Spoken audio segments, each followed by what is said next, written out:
One person's failure doesn't mean it's going to be your failure. Stop taking on everyone else's failures and issues as is yours. You could be throwing away a good opportunity for God to prune you and to refine you and for you to raise the next generation in wedlock well, your children, and be a good wife. And you will be surprised at how much you actually love being a wife. And you could be throwing all of that away because you're allowing fear, you're allowing the culture, society, what so-and-so's marriage did or didn't do, what people on podcasts or different things are saying about marriage to stop you from actually, you know what? I hear what everyone is saying, but that doesn't necessarily have to be my future. I'm going to trust God. I believe this is where he's calling me to be a wife, and I'm going to put my feet in. I'm going to go all the way in. Stop making excuses for why you're not married. Stop. Stop, stop, stop. Stop in the name of love before you break my heart. Hi, wives and future wives. I just want to encourage you to click the affiliate Amazon link in my bio. There you can find books that are going to help you on your wifehood journey. I'm telling you, it's going to help change your mindset. It's going to help you on your femininity journey as well. Listen, click the link and get those books so you can soar and thrive on your quest to being the wife God has called you to be. Because remember, the wife is not just a married woman under the law, but she is a mindset. God bless. Hi, wives. Hi, future wives. I hope you have a happy new year. I want to talk about this. I feel like there are so many conversations about marriage and family and different things like that online, but a lot of what I am hearing sometimes sounds like an excuse. For example, I'll hear men and women talk about why they're not married. You know, well, I'm not married because men are different these days. Men are too sassy.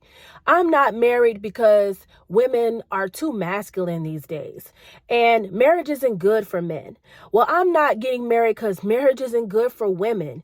You know, I can take care of myself. I don't need a husband. If I want to get pregnant, I can go to a sperm bank. I can go and find a way to get pregnant and have my own child. I don't need marriage. I don't need a husband. How y'all doing?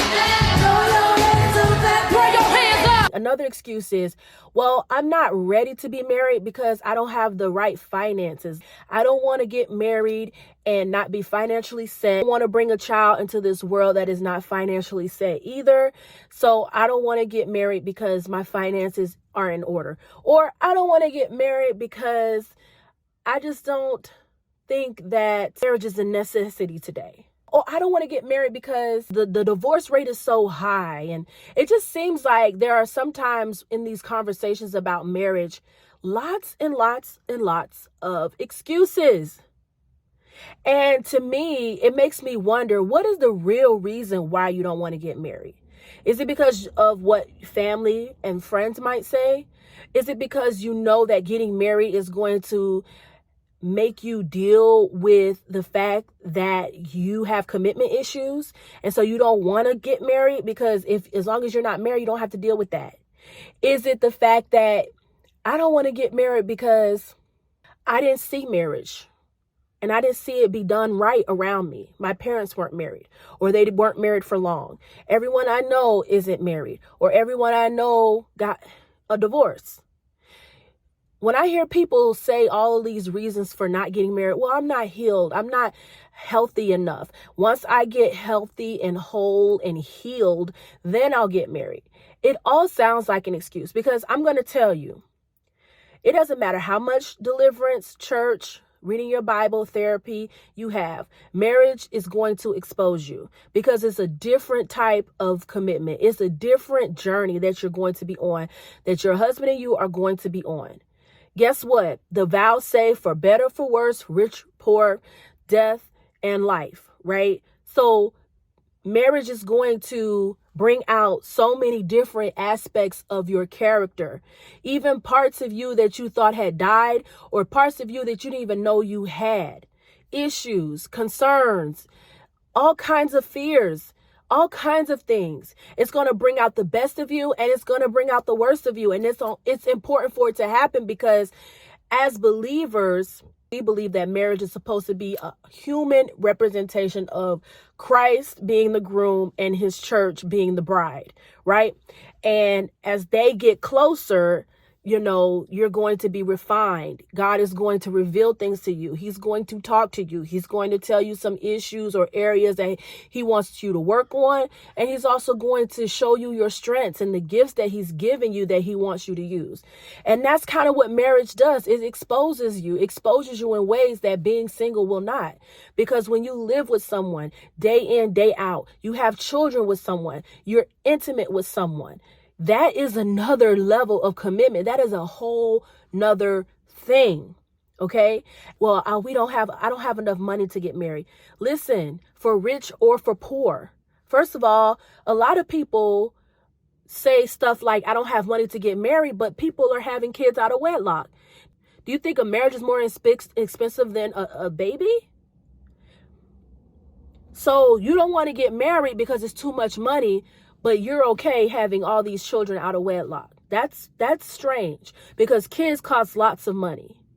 Well, you don't want to get married until you are healed and you're whole and you've gotten all this therapy and you've taken care of yourself mentally, but you're okay messing up yourself further and other people by having premarital sex with them, possibly having children with them out of wedlock, and then just dating around, as if that's not crushing your soul and crushing and chipping pieces away from you as it is and that person. The thing is, no one is ever going to be completely ready for marriage. There are people who go through marital counseling before they get married, and they still have issues after the marriage, because those things are just to prepare you, to help you. I definitely believe in preparation. If you know that you want to be married, you want to be a wife, this is one of the reasons why this channel exists, is to hopefully to prepare you for that. But just because you get tips, tricks, and some things that are applicable doesn't necessarily mean that you're going to be perfect because you got all this therapy. It's not true, because getting advice is one thing, but actually putting that advice into practice is another thing. And a lot of people hear things and they hear tips and they get advice, but it's not a lot of people that can execute that advice all the way. Also, depending on your situation, the advice that someone gives for you about marriage may or may not apply to you. Because as I said before, you have to know the type of husband that you're going to have, which will help you prepare to be the type of wife that you need to be. So what may work for one wife may not work for the other wife or you. So all in all, when I hear these conversations that's, I don't want to get married because of this, or I don't want to get married because of that. In reality, you just have commitment issues. And I think it's fine if you realize that you're not ready to get married. I'm not saying that if you know without a shadow of a doubt that you shouldn't be getting married and you get married, that is great. No, I'm not saying that. But I'm saying sometimes when people say these things, it's exposing a bigger issue. There's brokenness there. There's fear there. A lot of times there's fear. If you were to press and poke and prod when people say all these reasons for they don't want to get married, what you would realize is fear. I don't want to get married because the divorce rate seems so high. Okay, that's fear. Because what you're saying is, if I get married, I could run the risk of getting divorced, and I don't want that. Okay, that's a spirit of fear. Okay, so just say that.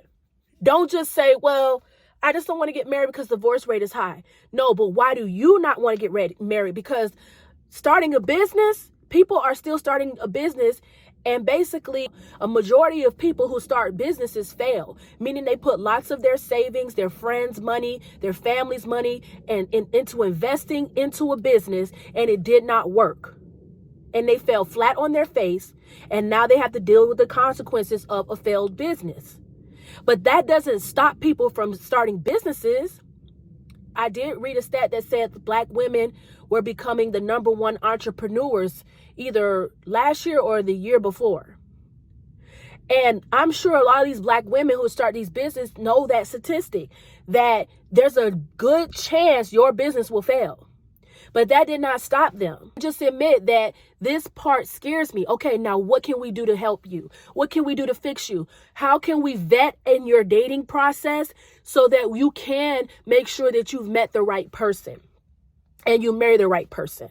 But sitting here and saying, I don't want to get married because of the divorce rate, when people are starting businesses every day, and that's a lot of risk involved in a business. I'm talking really starting a business. Your heart, your soul, your time, your energy, staying up late nights, missing payments, collecting investments. That stuff is not easy. But you're more willing to work on that than work on building something that is actually more sustainable than a business, a marriage, a family, generational blessings. So that's an excuse to me. And the real issue behind that is fear. Well, I don't want to get married because I'm not whole. I'm not healed. I need to be healed and deal with all my issues and traumas first. Again, you're never going to be fully healed. And when you get married, even if you've had all of this counseling, marriage is going to bring out other things in you that only marriage can bring out. It's a lot of single people walking around here thinking that they're healthy, thinking that they're whole, thinking that they're healed because they went to therapy. A lot of things have been buried deep inside them and won't come out until you're married. And then you get married like, wow, I didn't know I had this anger. Where did this come from? Wow, I didn't know I had this lust. Where did this lust come from? I didn't have lust like this when I was single. Where is this coming from? I didn't know I had this attitude problem. I didn't know that submission was so difficult for me. Man, oh my goodness, I didn't know I could be so distracted. I didn't know I didn't have self-control. There are so many things that you will not know until you get married. And so what I'm saying is saying that you have to be completely healed. No. Now, I do believe in premarital counseling, vetting someone, making sure that you're in a good place and have the right mindset. So make sure you guys download my free Wife Mindset Guide. It's a free e-guide to help you understand the mindset you're going to need to be married. So I do think you need to have that right mindset, but I'm saying don't think that you have to have it all together financially, physically, mentally, emotionally before you get married, because you're not. And it's a journey. Marriage is forever, right? The vows say sickness and health, till death do us part. Marriage is forever. So you're not, all the work that you're trying to do in your single season, that's great. And that should help, stop some of the bullets that can come after marriage. But it's not going to make you completely bulletproof, because you have a lifetime to grow, a lifetime to change, a lifetime to figure out who you are. God will expose and reveal so many things to you in your marriage that you will not have known outside of that. And also, marriage is such a blessing because you could be throwing away a good opportunity for God to prune you and to refine you and for you to raise the next generation in wedlock well, your children, and be a good wife. Leave the rest to God.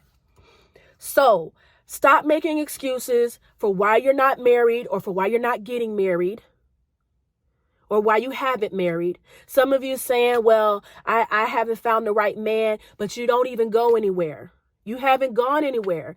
You're not going to church regularly. You're not going out and about to be seen for a man to look at you and talk to you. Maybe the way you carry yourself, isn't pleasant. And so maybe a man sees your face out and about and you look so serious and so focused. And some men are like, I'm not going to talk to you because I don't want to risk her getting upset with me because she seems a little bit, I don't know. Like, we have to realize that what are we doing that is possibly stopping us from getting married, from the right one? Are we going out? Are we making sure we're presentable in public? Are we doing what we can do to be found as women? Because remember, a lot of Christians love to talk about Ruth, but Ruth was working in the garden. She wasn't in her house by herself hoping the Lord send a man. She was out and about doing things, and that's when Boaz found her. So are you out and about? Are you going to events? Are you going to different social events? Are you going to church? Are you going to the grocery store? Are you out and about, or are you just a hermit sitting in your house hoping that the Lord send a man in your like fall right down in front of you? It doesn't work that way. So let's stop the excuses. Let's really reflect on what we want. Let us get real about what the issues are that are keeping us from getting married or pursuing marriage. And a lot of times it's going to be fear. So let's get over that spirit of fear, because fear is not of God. Faith is of God. And let's believe God that if he has called you to wifehood, he will provide for you to be that wife. You have to just trust him through it. In Jesus' name. More content updates coming very, very soon. God bless.